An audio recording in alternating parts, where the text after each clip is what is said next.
Hello friends, இன்றைக்கு இந்த வீடியோவில் விவசாயிகளுக்கு புதிய பயிர்க்கடன் வாங்க 17,500 கோடி வரை தமிழக பட்ஜெட்டில் அனௌன்ஸ் பண்ணியிருக்காங்க.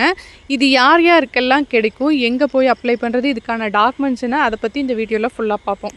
தமிழக மக்களின் நலன் கருதி விவசாயிகளுக்கும் மக்களுக்கும் பல்வேறு சலுகைகளை அரசு வழங்கி வருகிறது. அந்த வகையில் பயிர்க்கடன் வாங்க தொடக்க வேளாண்மை கூட்டுறவு சங்கம் மற்றும் கூட்டுறவு கடன் சங்கங்கள் வாயிலாக இந்த பயிர்க்கடனானது வழங்கப்படுகிறது.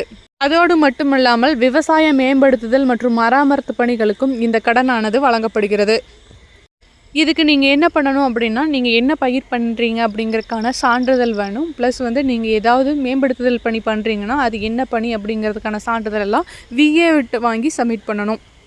உங்களோட பட்டா சிட்டு அதோட ஜெராக்ஸ், உங்களோட ஆதார் கார்டு அண்ட் ரேஷன் கார்டோட ஜெராக்ஸ், ப்ளஸ் உங்களோட பயிர் சான்றிதழ் இதெல்லாமே எடுத்துகிட்டு போய் நீங்கள் கூட்டுறவு சங்கங்கள் அப்ளை பண்ணினீங்க அப்படின்னா உங்களோட டாக்குமெண்ட்ஸ் எல்லாமே வெரிஃபை பண்ணிவிட்டு விண்ணப்பித்த அன்றே அனைவருக்கும் இந்த பயிர்க்கடனான வழங்கப்படும் அப்படின்னு சொல்லியிருக்காங்க.